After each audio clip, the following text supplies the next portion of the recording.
age and younger did not know half the songs he sang. And I came right in. I was like, Maurice. I knew that one.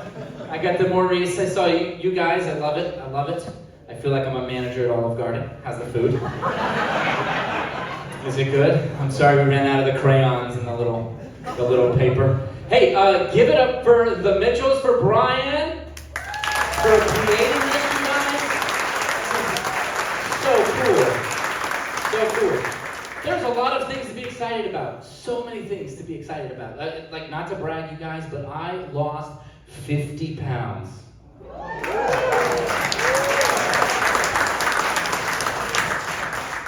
10 years ago. I gained it all back since, but boy, do I like to say it. Always get the applause. My problem is I love food. That's my problem. I'm obsessed with food. I'm obsessed with it in a way where, do you ever judge somebody else the way that they deal with their food? That's how much you care about it. I was at a movie theater and I saw somebody order a small popcorn. Right. That is un-American. I mean, I didn't even know small was a size. You know, I was born and bred in the Midwest, okay? In the Midwest, you guys know the movie theater isn't even about the movies. It's about the food. We have hoses of butter we spray on the kids before the movie starts. Everybody's slippery, but we're happy. And sure, we do have popcorn size small, but it ends in the word bucket.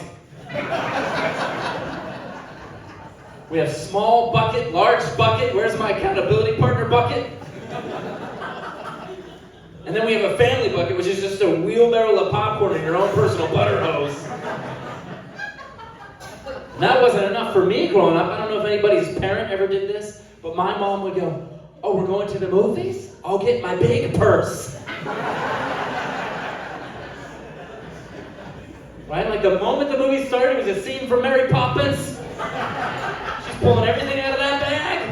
Oh, we got Snickers, Snickerdoodles, Kit Kats, M&M's, Gobstoppers. Oh, who ordered the Chinese food? It's like, I did. The best part of a movie is you can eat like a pig, you know, because you're not the one who has to clean it up. You take things that should probably have utensils, and we use our hands. We're psychos. And then at the end of the night, it's just some 14-year-old worker that's just like, who ate lo mein? My mom, no lie, I once saw her sneak in Outback Steakhouse. I still don't know how she did it. I was like, that fits in that purse. Anybody who has snacks in their purse right now, be honest. Let's be real. Well, you guys have kids. You got snacks? You have snacks right now? It's okay. We won't get mad at you. But you do have to give me some. No, thank you, sir. You're going to give me what is that? Just a soda? I hope it's just soda, sir. Okay, I'm watching you. I love food, and I love coffee. Anybody big coffee person? Yes. Okay, there was some applause, you weird psychos. I love that. I'm a coffee person, especially around this time. I'm not gonna lie, you guys, I am a big pumpkin spice latte. I am a white girl in October. I am. I used to try to cover it up because I've got a beard and it doesn't look like I should order that. And I used to be like, hey, can I, I didn't know it was pumpkin season. Wow, how random is that? Why don't you put a couple pumps in there? And put the whipped cream with the little sprinkles on top. And put it in the pretty cup. Okay, let's go. I love it. Unless it's pumpkin season, I'm a black coffee guy. Anybody else black coffee? Raise your hand if you're black coffee. Okay, perfect. If you guys don't know this, a study just came out. They said if you drink black coffee, you're most likely to be a psychopath.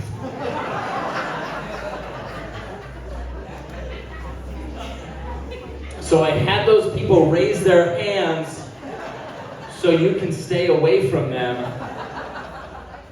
I think one right here, a little bit. I don't go to Starbucks. I'm not like a Starbucks guy. I'm a little bit of a hipster sometimes, so I'm like whatever. But I went to Starbucks for that pumpkin spice latte, and I forgot. You don't just order coffee at a Starbucks. They speak an entirely different language at Starbucks, right? Especially those Frappuccino people. Those that are like, oh, I have a Frappuccino latte. I didn't know what to do when it was my turn. I just walked up, spoke in tongues. I'll tell you what, that was the most amazing drink I've ever had. It was heavenly, is all I'm saying. It's heavenly. My problem is I think about food on a regular basis. My wife and I, we had a baby this past year. Thank you. I did all the work. And I realized that, a lot of times husbands will struggle when their wife is having a baby because they also get into the cravings, right? So they tend to gain some weight and get into some cravings. And I did that because every craving she wanted, I have always wanted to try. She would call me and be like, hey, on your way home, I need Snickers, cheese fries, and chicken wings. And I'm like, babe, I have been thinking about that all day. I'm gonna pick it up, I'm gonna eat a bunch. If there's any leftovers, you can have some. So I had to do something about it because I really was at a place where I was like, I think I need to check my heart a little bit because I just stress eat, and then I eat, and then I excited eat. I just eat, right? So I went, I read a book. Sorry, I'm a millennial. I did an audio book. Anybody do the audio books? It's where you tell your friends that you read books, but somebody else is really reading a book to you, and you just pretend to be smart. So I did this audio book, and it had thousands of 5 stars, and it was about overeating. And it was actually like this Christian overeating book. And I thought, oh, it was pretty cool. It talked about, the first sin, according to the Bible, was food, right? I don't think I would have been tempted by fruit, to be honest. I think if it was a hoagie of the tree of good and evil, I would have gotten there before Eve for sure.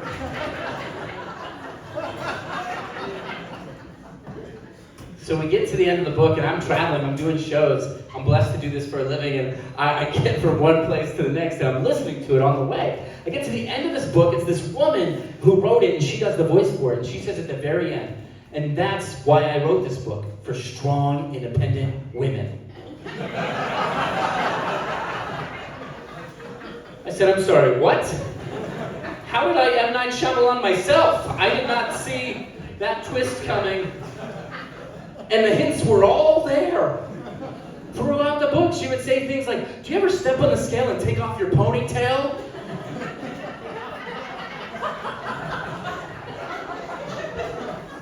I'm like, sometimes, yeah.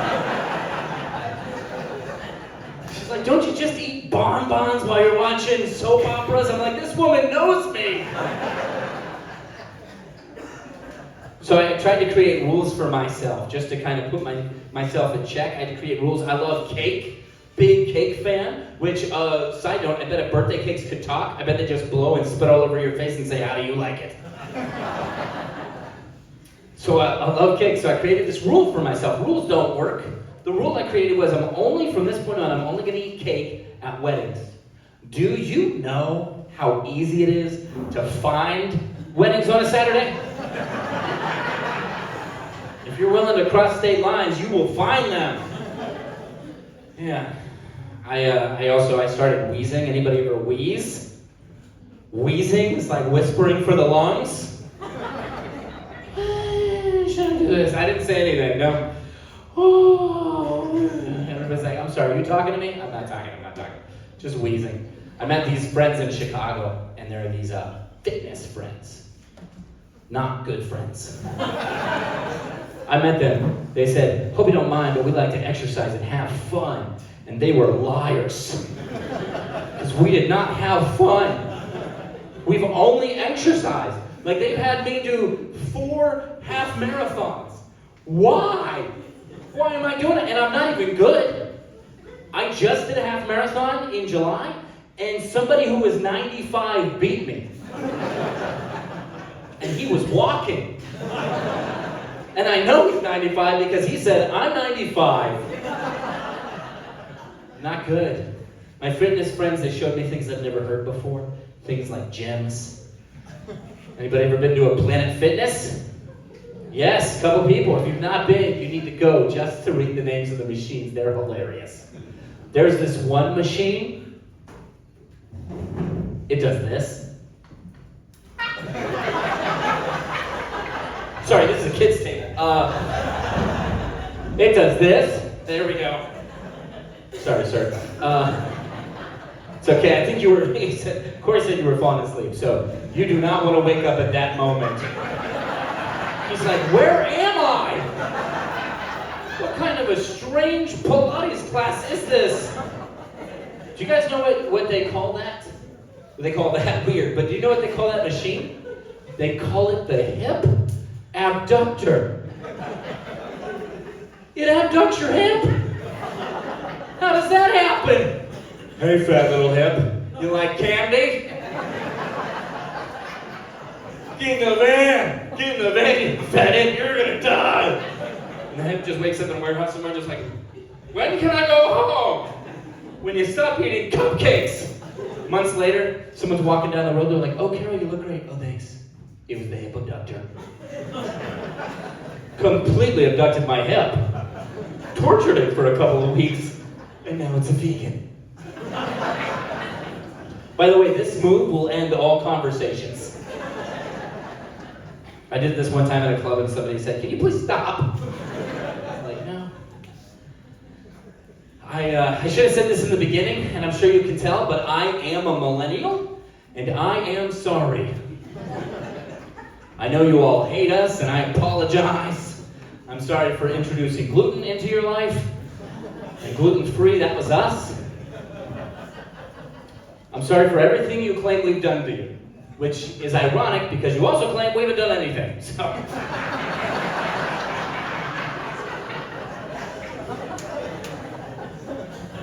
Make up your mind.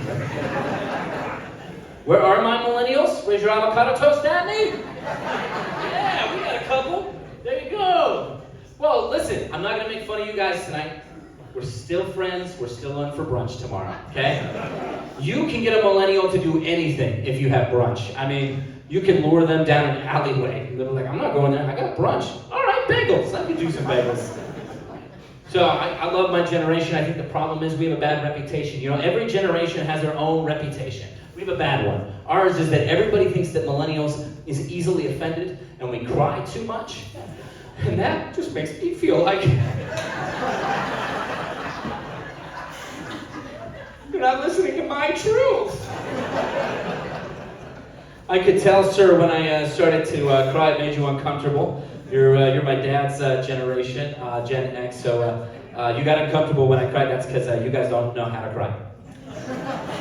It's true, Gen Xers not big criers, but Gen Xers are statistically the best snackers in the entire world. Give it up for yourselves. Yes. My dad could have the worst day of his life. I would not see a tear fall from his face, but I would see him eat a Girl Scout cookie. I would be like, man, and that is exactly why all generations need each other. Because I can't buy the name brand snacks, but Gen Xers, you guys buy the name brand snacks. You spend more money on name brand snacks than any other thing. So it's like, for instance, if I'm in the mood for Nabisco, I'm not buying Nabisco. I'm going to my mom's house who has Nabisco, right? And if you're trying to ask yourself, if you're Gen X, ask yourself this question. Do you have snacks in your bedroom? Yes. If the answer is yes, you love 80s music and you are Gen X. Let's go. Anybody want to shout a snack you have in your bedroom? It's okay, we're a family here tonight. What do you got? Chocolate? But you're not, are you a Gen X now?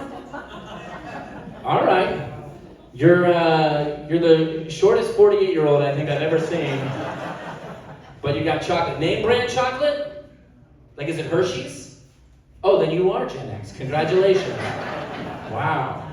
See, I had to get Great Value chocolate the other day. I was so ashamed of myself. I was like, Great Value? Why did I even go to Walmart? Here's the problem. Anyway, speaking of, I don't like when people cuss in public. I feel like ever since COVID, people have gotten ruder. Am I right? Not us, but everybody else. So much rude. Have you ever opened the door for a stranger and halfway to the door you realize that they don't deserve it? So you slowly close it back up when they're only inches away. Get out of here. Get. I don't like when people cuss in public. That bothers me. I especially don't like it when people tell other people to go to HE double hockey stick. So I just tell people to go to Walmart. It's the same experience. Tell you what, just say, hey, I will see you and your family in Walmart, okay? Does anybody here work at Walmart? I probably should have asked that question first. Okay, just checking. So that's Gen Xers, my parents' generation. Then we have the generation younger than me, is Gen Zers. How many Gen Zers do we have? Yes, you guys can clap, it's okay. You don't have to be ashamed of your generation, okay? So let's see, I got 1, 2, 3, 4, 5, 6, 7, it's like maybe 10. Let's talk about it real quick. Don't worry, they can't fight me. They can cancel me, but they can't fight me. And this applies to Gen Zs outside of this room, okay? You guys are phenomenal. I've already talked to you before the show. You guys are great. It's everybody else, okay? Gen Zs are the meanest group of people I've ever met in my life. I think if Gen Zs were animals, we would all agree they would be Chihuahua. Because Chihuahuas are only nice to other Chihuahuas. The moment you walk by, they want to bite your head off for no reason. And if you can't tell, the Gen Zers just love that bit. They're like, yeah, we're mean, we love it. They know how to, I think that Gen Zs are the best at changing the world right now. They're changing the world in a way none of us know how to do. It's called TikTok. You ever see somebody that's like a grandpa trying to figure TikTok out? They're going live and they're just shouting. And all of you Gen Zers start liking that post to make it go viral, you sickos. He's like, I figured TikTok out. Like, no, you didn't. People are mean. The first thing that Gen Zers did, which I got on board with this immediately, first thing you guys did to change the world through TikTok was Free Britney. Anybody remember Free Britney? So apparently it was something, Britney Spears, and they were trying to free her from something. Britney Spears had something I had never even heard of before, a music career. And I was like, wow, we want to free her from that. About 2 months ago, I was on TikTok, and I saw a Gen Zer on TikTok that said, guys, I don't think we should have freed Britney. I mean, I think that that's why us generations, we all just need to work together, you know? We don't, like, if you're going to do something, talk to us first. We can tell you about some things we know in history, right? We can all work together. All generations should work together. So that's Gen X, Gen Z, Millennial, my generation. Then, of course, we got Baby Boomers. Where you at? You can clap, Baby Boomers. Don't worry, I'm not going to make fun of you guys tonight, because you guys paid for everybody to be here.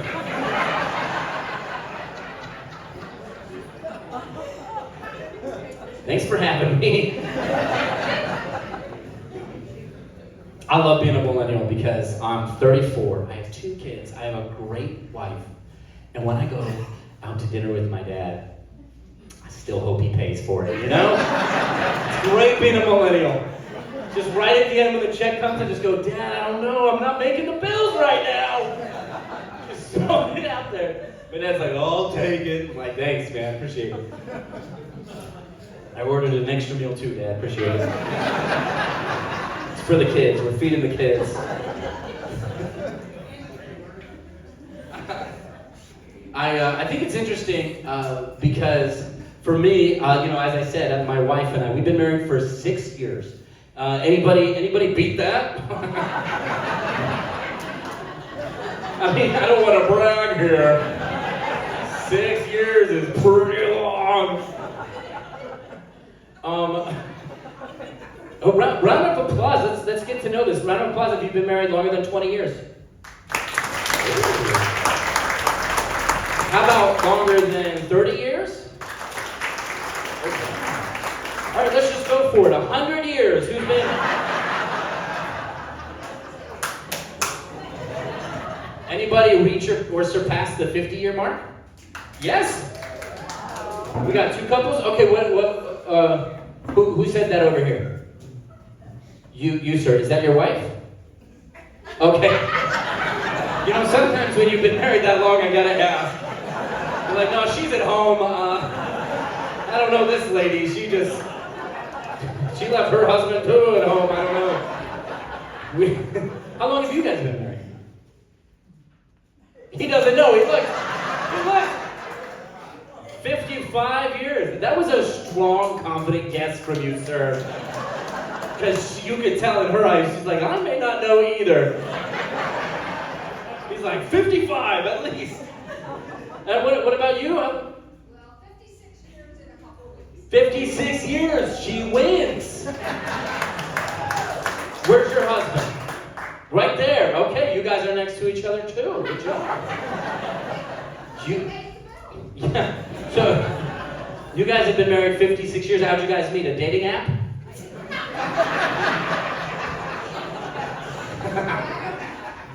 In high school? Yeah. Wow. Well, like I said, my wife and I have been married 6 years, so if you guys ever need any advice, we know nothing. We know absolutely nothing. I love marriage. I'll be honest with you. I've always wanted to be married. That's a true story of my life. I've always, ever since I was a kid, it's part of my story. I've always wanted to be married. When I was in kindergarten, I actually proposed to every kid. And even they said it was too soon. They're like, recess just started. I was like, fine. And I did. I always wanted to be married so bad. I think it's because my parents were divorced at a young age. My parents got divorced. Don't worry, they're not here. My parents, they got divorced when I was like 5. So that's what I thought like love was. I was just kind of born into that. That's what I thought love was. So when my sister and I would play house, we would just yell at each other about unreached dreams. And then the game would always end with me giving her half my stuff. It's okay to laugh. If you laugh, I don't cry. That's the... No, it is. So I always wanted to be married. In fact, when I was in... this is embarrassing, but when I was in my 20s, I was engaged twice before I met my wife. I was engaged twice, yes, because comedians love callbacks.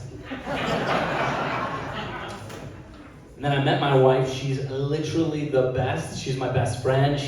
I met her, she was doing improv, I was doing stand-up, and we were on the road together touring, and she's just funnier than you'll ever imagine, and she's also awesome. But there's just some things I never knew before I was married.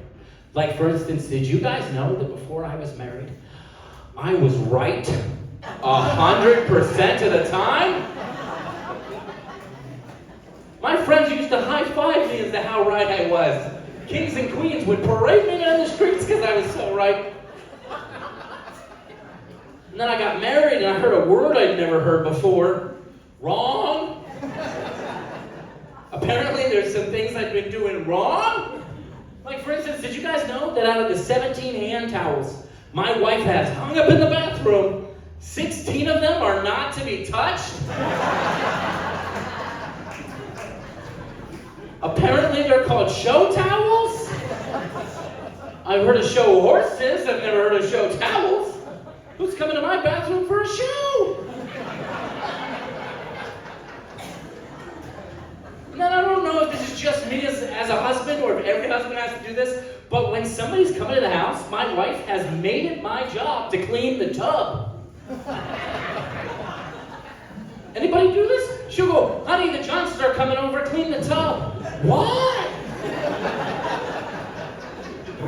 What are the Johnsons planning on doing to my tub? What are they gonna do? Like, so excited to play canasta, but first let us take a rub-a-dub-dub in that tub. Like, who's looking at my tub? You know, I say that, but to be honest, just recently I went to a rich friend's house. First thing I did, look at his tub.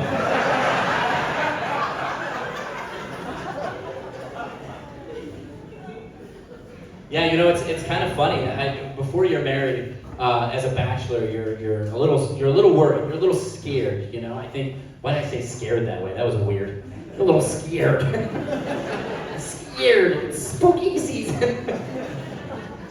Any single guys here? Nobody's willing to admit it. The guy with the beard and the hat is definitely single in the back, I can tell. Oh, you're single. How old are you? 19. Any single women in here about 19 years old? You know, I'm a church person, so we can get you married today, okay? I think we've got enough people that are going to be cool with that. Have you ever done the love language test, sir? No. Good luck when you do. You'll never match with the person that you're going to marry, okay? That's just a quick thing. You know, we had like, what's the love languages? It's like, I don't know if you guys know this, but there's like 5 love languages. You're supposed to speak the same language or learn to speak the same language as the other person. Neither love language for either of ours was taking out the trash. Somehow, I got that love language. And now, I got a 5-year-old son, which is the best thing ever because now it's his love language. I'm like, you gotta take out the trash. He's like, it's dark. I'm like, you know what? Jesus is with you. You're gonna be fine. You're gonna be fine. I'm not going. You gotta go. Yeah, we got 2 kids, and my son, he's 4. Or no, he's not. He's 5. I don't know why I said that. Sorry. Don't tell him. He just turned 5, and at that age, which you guys know, it's the best age for them to say anything, and you have no idea what they're gonna say. And it's usually an insult to you. I was in the bathroom, 5 in the morning. He walks into the bathroom. I had a towel on. I was getting ready for my day. Nobody should be awake at 5 in the morning except me. He walks in, sees me wearing a towel, and just goes, ew! And then he walked out of the bathroom. I didn't see that dude for 2 hours. That was his entire purpose that morning. It was just to destroy my self-esteem that I worked 34 years to build. And it's not just with me, no. Oh, at that age, he asked all sorts of questions to all sorts of people. We were at a restaurant the other day. He asked the waitress why she was missing a tooth. And believe me, it was obvious. My wife and I, we both noticed it, but we're adults. You ignore things when you're an adult, right? We could all watch someone walk in right now with no head, and we would act like nothing's weird. We'd be like, I love your sweater. Like when you're an adult, you're just weird like that. But kids, no, they keep asking questions. He's like, can you whistle? Whistle. Like, don't make the poor lady whistle. This isn't dinner and a show. You crazy kid. I think it's unique, especially being a millennial, and this is where I think we all need to talk to other generations, because our generation decided we didn't want to parent like our parents parent, right? And you know, I can see why in some cases, but not in many cases. But every once in a while, sure. When I was younger, about the ages of 8 or 9, my mother was very protective of me. I thought it was because she loved me. Turns out we just didn't have medical. She's like, don't touch anything for a year. Okay. And then there's some about older generations that I appreciate. You know, my grandfather, who has passed away since, but he woke me up on my 18th birthday, and he had a quarter in his hand, and he goes, hey kid, wake up. You're 18 now. Now you're a man. You're gonna take this quarter, walk into the real world, buy yourself a newspaper, and find a job. And I said, well, that's great, Grandpa, but newspapers cost more than a quarter. And he goes, welcome to the real world. Every generation is built different, right? And then we all decide to parent our kids a little bit different. Like, round of applause if you grew up where the word spanking was in your household.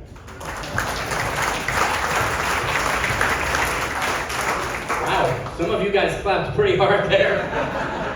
I don't know what that means. Well, if you don't know this, my generation, not spankers. We don't spank. We also don't do timeout anymore. Do you guys know that? It's not cool anymore to do timeout. So what we do is way weirder, doesn't make any sense, and also doesn't work. If you ever want to see it in live action, go to a Walmart at night. You will watch a kid just running around, just slapping strangers. And then the millennial dad has to put his foot down because he's allowed the slapping for 45 minutes. So he says, Tobert.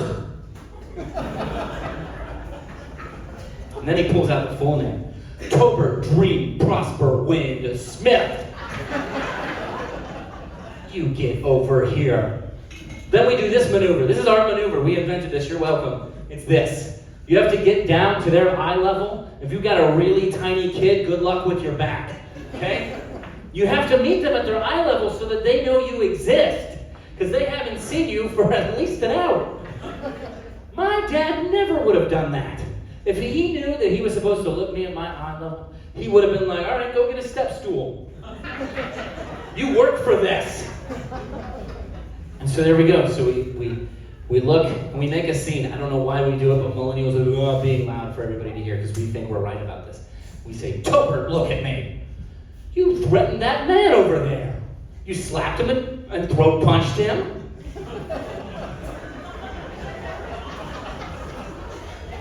And then you threw his groceries out of the cart. Now look at me, listen. Are you all caught up in your feelings?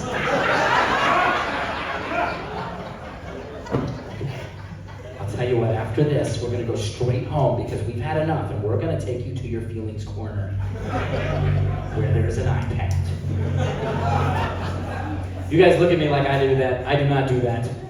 But my son's name is Tobert. No, his name is not Tobert. But I know that there's a millennial somewhere in here that was like, Tobert, that's a good name.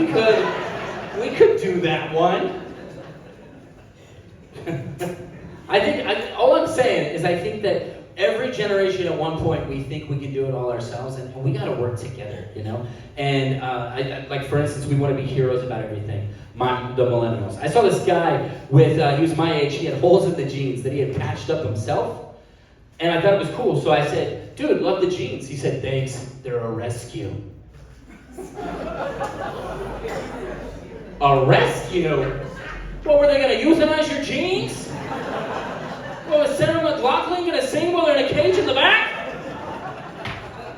You're not a hero. If anything, we're more like villains in a comic book, you know? Because we feel misunderstood by everybody.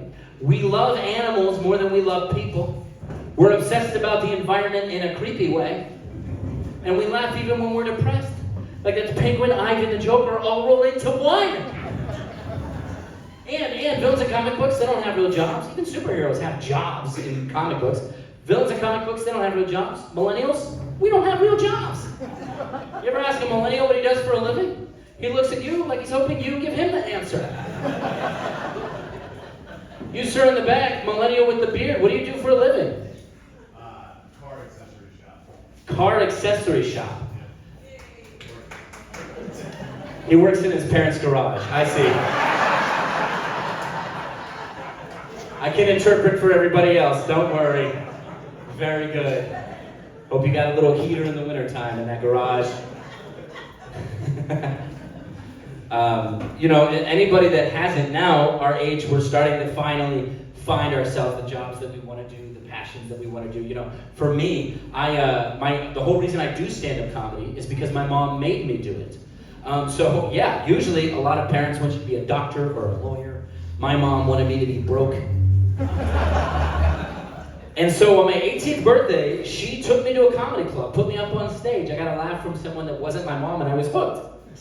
And so I started doing comedy. I did 200 shows my first year. My second year, I was opening up for one of the head writers at the time for Late Night with Jimmy Fallon. He got me on the show. After that, to write for the show. After that, I started touring everywhere. I've been doing stand-up for 16 years.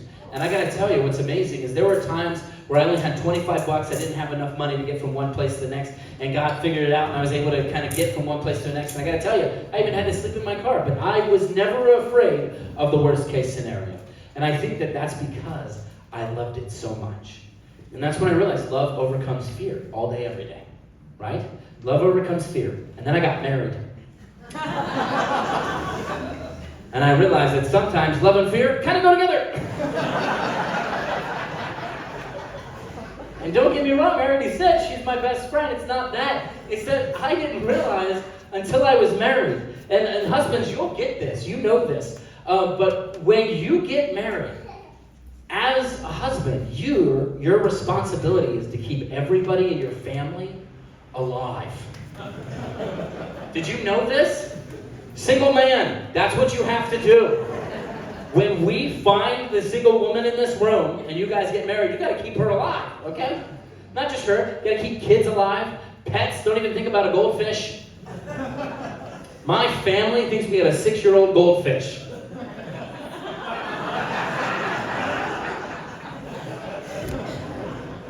We do not. We have the same looking goldfish. I think he's in issue 12 right now, but you know, and I think that's when I realized why my dad was always so stressed out growing up, because there were 4 of us kids and my mom, and he would shout things all the time, like, don't jump off the stairs, don't put your head out the car window, don't stick your finger in the light socket. And that was all just to my mom. Panic. I think fear happens when we're kids. I think we grow to be afraid when we're kids. You know, has anybody ever here been a kid? Anybody ever here been a kid? Just checking, okay. You ever be a kid and you're home alone and somebody knocks on your door? Right? That's so terrifying. And for me, nobody in my family was Liam Neeson. So if I got taken, that was it. And I would always get these knocks on the door when I was home alone, and I'd panic and I'd freak out. Nothing bad would happen. There's this phrase in the Bible that says that God did not give you the spirit of fear, but Jehovah's Witnesses have a couple times.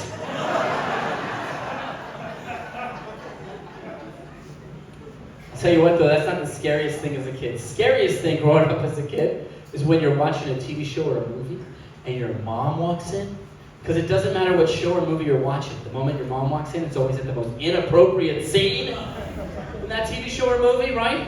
And it could be anything. You could be watching The Magic School Bus. The moment your mom walks in, this frizzle starts dealing drugs. You're like, Mom, I swear this has never happened. The bus turns into a blunt. You're like, oh no. Mom, it's Magic School Bus. I love watching TV and movies, but I gotta tell you, I'm not a fan of scary movies. Anybody here like scary movies? You can be honest. Anybody? In the back? Let's just pray for him real quick. No, I'm just kidding. That's good. I cannot handle it. I cannot handle it the same way that anti-spicy friends, which we all have, can't handle spicy food. You know those people, even a little spicy is too spicy. They're like, oh, this is so hot. What is this? Toothpaste. You can't handle toothpaste?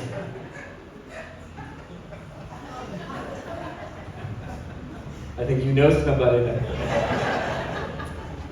My worst irrational fear, and this is true, is ghost girls. Yeah, if you're like, what is that exactly? I made it up. It's not a real thing. But I'm terrified of it. Like, I don't know why, but there's movies that freak me out and I just shout like, that's a ghost girl, and I just can't handle it. Like, even the Exorcist could never watch that movie. Annabelle could never watch it. Gilmore Girls, have you seen how pasty white they are? Ghost girls, can't handle it. It's irrational, is the point. But you know, I've actually overcome 2 fears in my life. The 2 greatest fears in the United States, at least the last time I Googled, and that is the fear of public speaking and the fear of death. When I was 19 years old, and I'll just tell you this real quick let me just back up. As a millennial, we have phrases, and sometimes we say certain phrases when we're upset, right? Like we'll say, no worries, right? Everybody here no worries? We say that when there's a ton of worries. Like, oh, I work in my dad's garage with cars. No worries. No worries. Or we'll say phrases like, that's ghetto. That's a new one I've been hearing everybody say. We say, that's ghetto, especially when it's never ghetto. I was at a coffee shop, and I saw somebody right in the front of the line, and they said, you guys don't have oat milk? Well, that's ghetto. I'm like, no, that's not ghetto. What's ghetto is you still live in your parents' basement, okay? And so then we have this other phrase. We only pull it out when we're real angry. The phrase is this: I'm not upset about blank, whatever that is. I'm just upset that you lied to me about it. I said it one time when I was 19. When I was 19 years old, I went in for a routine surgery. There were complications and I died. Thank you for laughing at that, sir. It is your birthday, so I'll let it slide. He's having a blast. Oh, you died. I said that one time at a comedy club and somebody literally shouted, "Did you come back to life?" It's like, nope, still dead. But I did, and according to the medical report, I was dead for 36 minutes. That's what the medical report says, 36 minutes. If I would have reached 40 minutes, the whole surgery would have been free. And so, I did. What I died from was the third cause of death in the United States, which is doctors messing up. Now, we don't know that that's a common cause of death because there's a long medical term to cover it up. It's something like weedomestabitis or something. So when it happens, they're like, "Oh, we're so sorry, but so-and-so passed away from weedomestabitis." Like, "Oh no, will I ever get weedomestabitis?" Like, "Well, if I'm your doctor, there's a good chance." And hear me, I have nothing against doctors. I think what we have to realize is that doctors are human beings just like us too. You know, they make mistakes. That's why it's called a practice. You just don't want them to practice on you, you know? And so I could tell that something was going to go wrong when I walked in. I just had a feeling, because I had that same feeling that I have every time I fly Spirit Airlines. You know, Spirit Airlines, you know they call that airline Spirit because at any point you could become one. Anybody ever fly Spirit? Yeah, once, yeah, that's all you need, just the once. You know, because they get you on certain things where it's like you think it's a cheap ticket. Then you forget you have to like add a bunch of money for the bag and like $60 for a water and like $85 for the pilot, you know.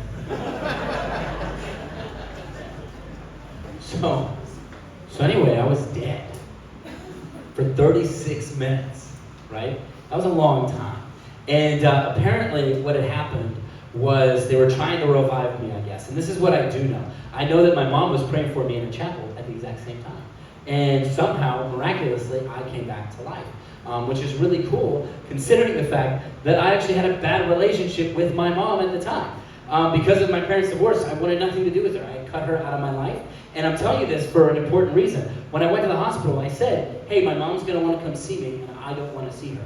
So put her name on a list, and don't let her come see me." And they followed that so good. So I'm just saying, if you're ever running from anybody,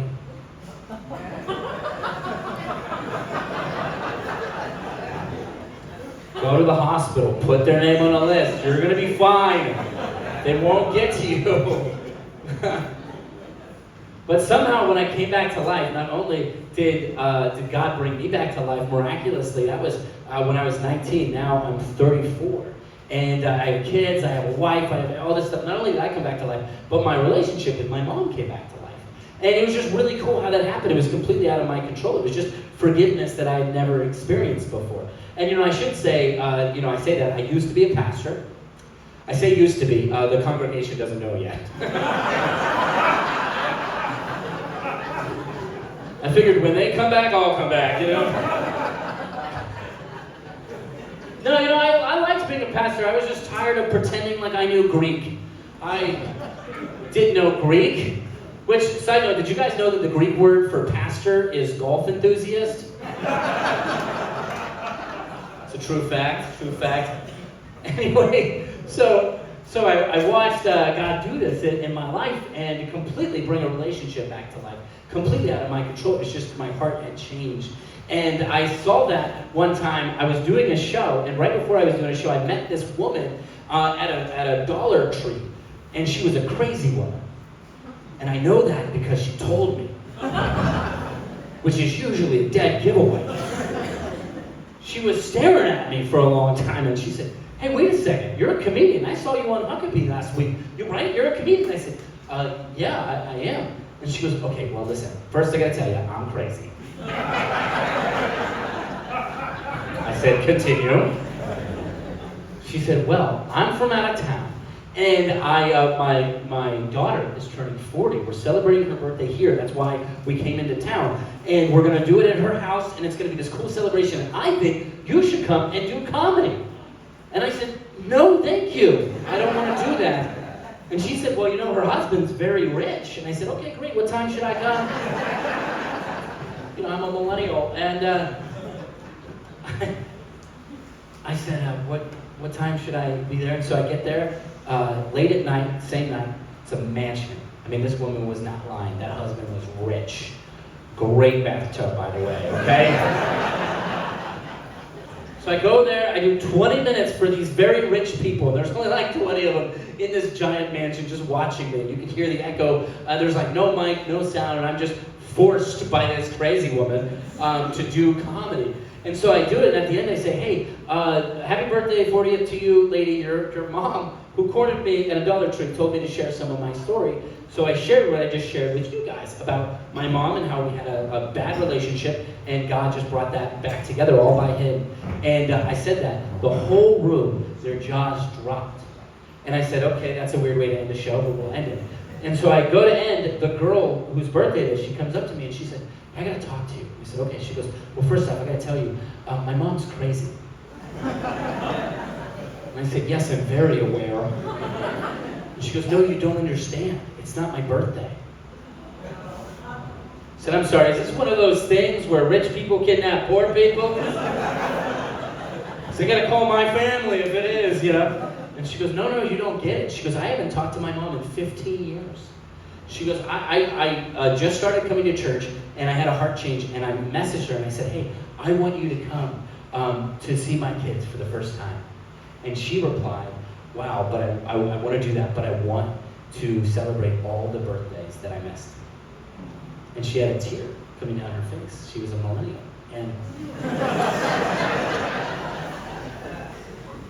she said, I could tell when you were telling this story that there's hope for me and my mom. And at that point, I looked her right in the eyes, and I said, wow. So who has the check? Is it you, or is it the rich husband? How am I getting this check and getting out of here? It was the rich husband. Hey, while I'm thinking of it, you guys have been amazing for the grand opening of the Funny Pharm Comedy Club. Give it up for yourselves.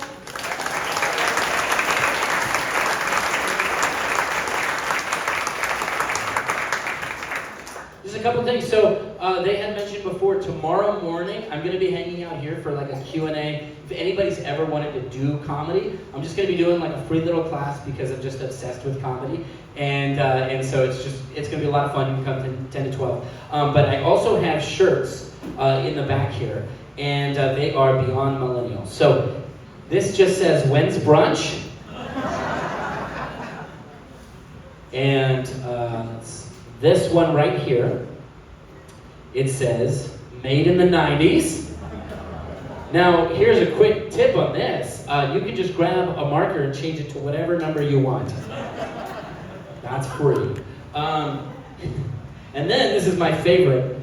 This is a QR code, and it says, don't ask, just scan.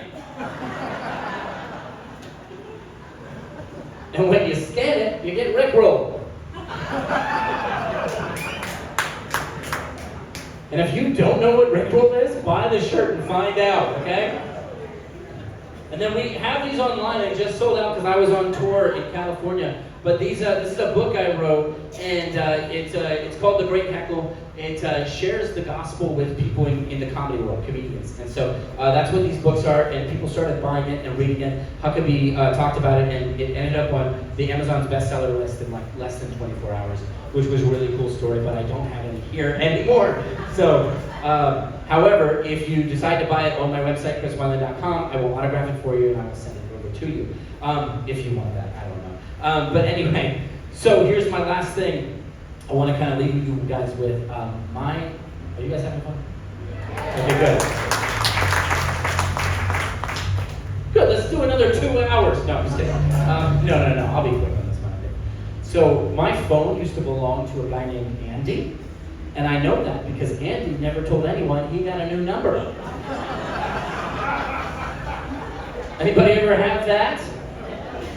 So I kept getting these texts when I first got the phone, and it said, hey Andy, blah, blah, blah, Andy. And I was super nice, and I said, actually, this isn't Andy. This is some guy named Chris, must have been some old guy's phone number. And they would reply every time, ha ha, yeah, right, Andy. So like, I'm a nice guy, but I'm also a comedian. So after a couple times, I decided I would embrace it. I became Andy. I would get these texts and they would say, hey Andy, can you take my shift at work today? Absolutely.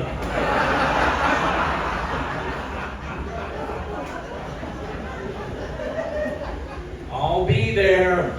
You can trust it. Good old Andy. I started getting more and more unhinged in the text conversations. Turns out there's no limit of emojis you can send to somebody, and they're not asking questions. Like, they would be like, hey Andy, how's life? And I'm like, 52 snowman emojis. And they're like, oh, it's that cold, okay. Who are these people? So I get this text one time, and it says, hey Andy, what's new? I was bored, so I thought I'd just make it up. I said, well, just got a dog. And the person said, just got a dog, huh? How's Louie handling it? I made a text immediately, sent it out, didn't even think it through, and then I immediately regretted it.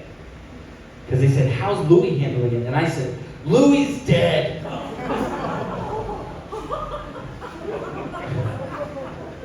To which she responded by just calling the phone a whole bunch of times. And me and my buddies who were laughing up a storm are now freaked out staring at this phone.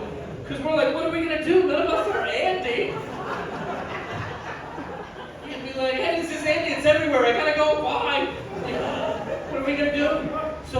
So I completely ignored her. I just let it ring and then I just ignored her. I ignored her for 3 days and I started to feel bad. So I went to my wife, who's a great writer, great storyteller, and I said, hey babe, could you do me a favor? I feel really bad about this. Could you write to this poor lady and tell her how Louie died?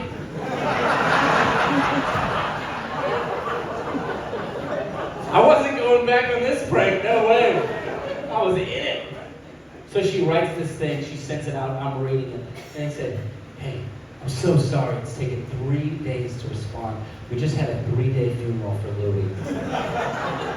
3-day funeral, what is that? She says, yeah, we did. Here's what happened. We were driving down the road. I saw a beautiful blue chair on the side of the road, and I thought, why would anybody get rid of this beautiful blue chair? So I picked it up, I took it home, and I didn't know that the beautiful blue chair has a wobbly leg. And when you sit down, that chair will break. Well, Louie's been doing this thing where he likes to go in and out of chairs.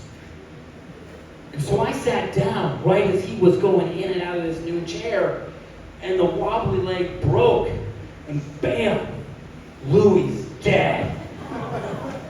Now I think this is a great time to pause and remind us all, we don't know what or who Louie is. Like maybe Louie's an animal, but also Louie, according to that story, could be a very strange roommate. Like, oh, is that the new chair? Oh yeah, let's get in on this.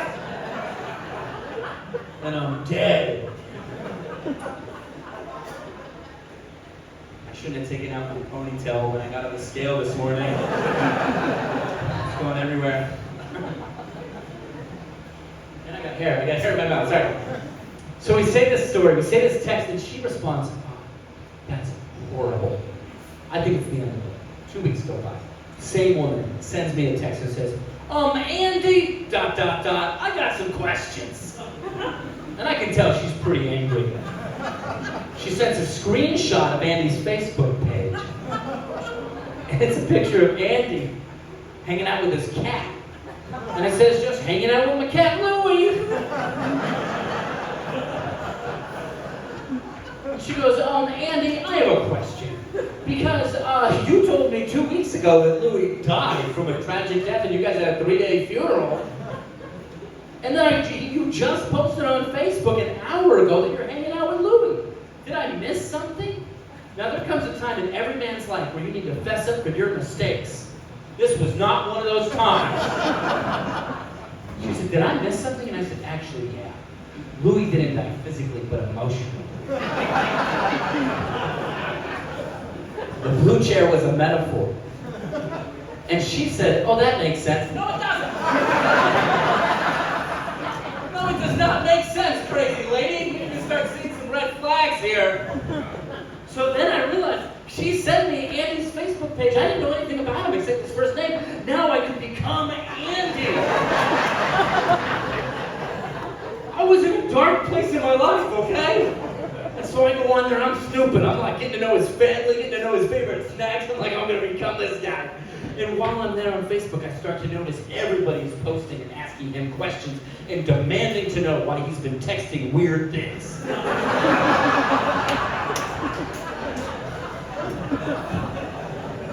One person was like, Andy, what are you saying to me on the phone? Another person said, Andy, please stop sending me all the snowman emojis. I can't handle it anymore.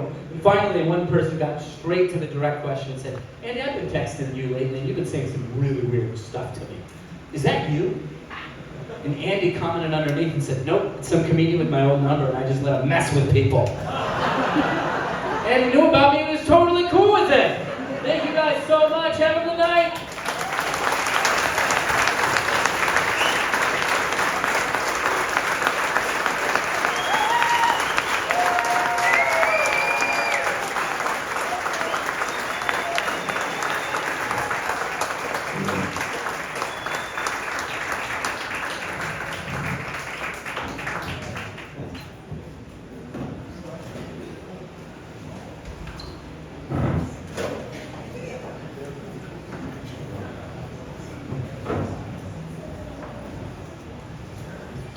You're stuck with me again.